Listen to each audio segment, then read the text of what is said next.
আসসালামু আলাইকুম। আশা করছি সবাই ভালো আছেন। তো এখানে একটা ডিম, একটু আগে আমি এখানে আসছি মূলত একটু জরুরি কাজ সারার জন্য। তো আসার পরে এখানে দেখলাম যে ওইখান থেকে দেখতে পেলাম এখানে একটা সাদা ডিম দেখা যাচ্ছে। তো এখন হাতে নিয়ে আমি ভাবছিলাম যে এটা হয়তো কেউ বাকলটা রাখছে, কারণ এখানে প্রচুর ফুলাফান এই যে ওদিকে আছে, প্রচুর ফুলাফান আছে এবং এই তাকবিরা পরে পরে ঘুরতেছে। এদের যে পাখিতে একটা ডিম পাওয়া, এটা খুব তার ব্যাপার। দেখেন এই যে এখন হচ্ছে যে এই মালটা নাকি একটু অনেক সময় ধরে খুঁজতেছে।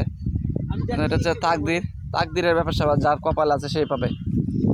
আমার হচ্ছে এরকম কোনো প্ল্যান ছিল না যে ডিম খুঁজবো, জাস্ট আসলাম, তারপর দেখলাম একটা সাদা জিনিস, আর ভাবছিলাম যে এটা হয়তো পাকলটা, কিন্তু এখন হাত দিয়ে দেখি ডিমটা সাইজে ছোটো, বাট ডিম এখনো গরম।